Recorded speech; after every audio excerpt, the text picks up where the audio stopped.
Boa noite. Mais uma vez nós estamos reunidos para compartilharmos aspectos profundos da sabedoria milenar, da sabedoria divina, mística, racídica e cabalística. E hoje nós vamos falar com o tema riquíssimo, que é os segredos cabalísticos do toque do shofar. Antes da sequência, vamos pedir para o nosso amigo Yaakov anunciar os números telefônicos de contato da rádio. Os telefones do ouvinte da Rádio Vibe Mundial são 3171-0221, 3262-4490. Lembrando que esse programa também está ao vivo no Instagram dos Segredos Cabalísticos. E essa e outras aulas vocês podem acompanhar no YouTube e no Facebook também. Segredos Cabalísticos com o Rabino Shimon Brand.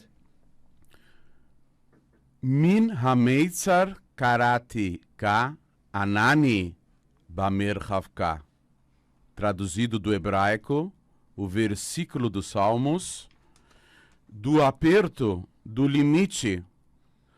Clamo por ti, Deus. Anani, responda-me de sua largueza, de sua fartura, de sua abundância. O shofar, no seu formato anatômico e como mitzvah, preceito bíblico da Torá, ao ser tocado no dia do Rosh Hashanah, ele tem um formato que lembra essa dinâmica da alma. A pessoa, ao tocar o shofar, sopra do lado estreito e o som é reverberado, ressonado do lado largo.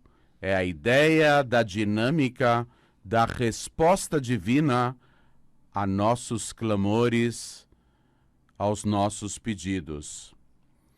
A palavra shofar vem da palavra em hebraico shapir, que significa melhorar, também ligado a safira, reluzir, brilhar, conforme outro versículo, Shipru Ma'aseichem, por meio do profeta, Deus fala ao povo de Israel, melhorem, aperfeiçoem as suas atitudes. A ideia do shofar. Um sábio da Babilônia, de 1200 anos atrás, Rabi Saadia Agaon, aliás, uma reencarnação anterior do próprio Baal Shem Tov. Baal Shem Tov revelou aos seus discípulos, aos seus Hassidim, que ele era uma encarnação do Rabi Saadia Gaon. Ele trouxe vários motivos pelos quais nós tocamos o shofar. Lembrando que o motivo principal é a revelação divina no texto bíblico, preto no branco, com a orientação específica de, no primeiro dia do calendário judaico, que é o Rosh Hashanah, o Ano Novo, a obrigação divina de se tocar o shofar. O shofar é um instrumento simples, de uma nota só. Ele pode alcançar vários tons. No entanto, é um chifre de animal, um instrumento extremamente simples. Segundo Rabi Saadia Gaon, o shofar vem nos lembrar da entrega da Torá no Monte Sinai, quando consta no texto bíblico que o povo de Israel ouviu o som do toque do shofar reverberando em todas as direções. O shofar também lembra as palavras dos profetas, que são chamadas de emet, verdade, e também são comparadas ao impacto, ao som límpido do toque do shofar. O shofar também é lembrado em um outro verso dos profetas, Lembrando, se tocarem o shofar na cidade, será que não temerão a Deus? A característica do toque do shofar de sensibilizar as pessoas por conta desse som agudo a uma conexão maior acima do racional. O shofar também vem nos lembrar do principal aspecto do Rosh Hashanah, a coroação do rei, o rei do universo.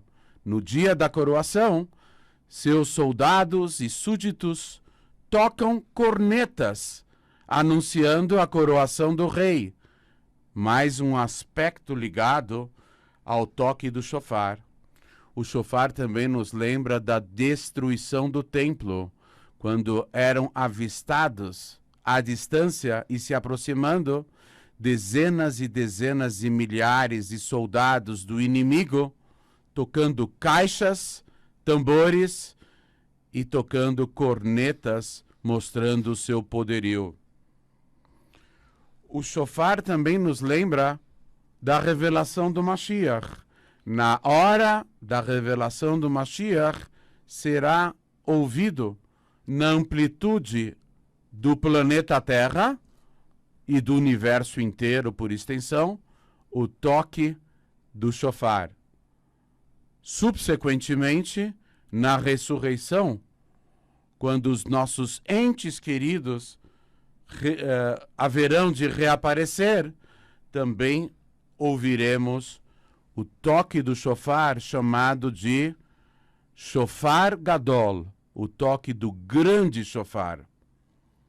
Nos tempos antigos, no Sanhedrin, a Suprema Corte Rabínica, ou um Beit Din, um tribunal rabínico, diferentemente do costume ocidental do juiz bater com martelo na mesa, o começo de uma sessão de um julgamento era solenemente iniciado pelo toque do shofar. E o seu encerramento, antes mesmo de ser dita a sentença, também era por meio do toque do shofar. O shofar nos lembra de uma introspecção, do retorno a Deus, nos lembrando que Rosh Hashanah é o primeiro dia de Aseret Yemei Teshuvah, dos 10 dias de retorno a Deus, de sensibilização da nossa alma, de introspecção ao encontro do dia máximo, o dia do Yom Kippur. O shofar nos lembra da vitória na nossa guerra, na nossa batalha travada contra a inclinação do mal, o pior de todos os inimigos, aquele oculto, invisível, que está dentro de nós mesmos. Nessa vitória, nesse embate e a vitória da batalha final, ela é solenemente comemorada pelo toque do shofar. O shofar também nos lembra de aspectos místicos. No dia do Rosh Hashanah, há uma ideia de que o anjo promotor, o promotor geral que vem acusar cada ser humano no dia do julgamento, que é o dia da coroação do rei, nessa hora, o som do shofar deixa tonto, estonteado o anjo do mal. E ele, ensurdecido pelo som do shofar, ele cai, fica sem ação, totalmente nocauteado. Esse é o poder do toque do shofar.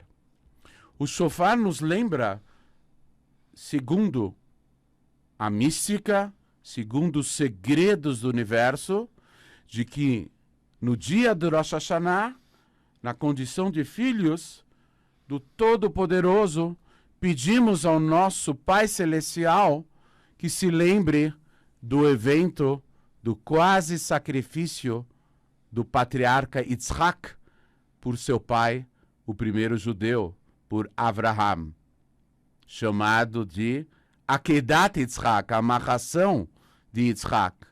Naquele momento, o primeiro judeu, que era uma alma matriz e que envolvia todas as almas do povo de Israel e, por extensão, todos os monoteístas que se ligassem ao Deus verdadeiro, naquele momento, Avraham superou os seus limites, totalmente anulado perante Deus, a ponto de, mesmo sem compreender, estar pronto a atender uma orientação divina, mesmo que fosse totalmente incompreensível.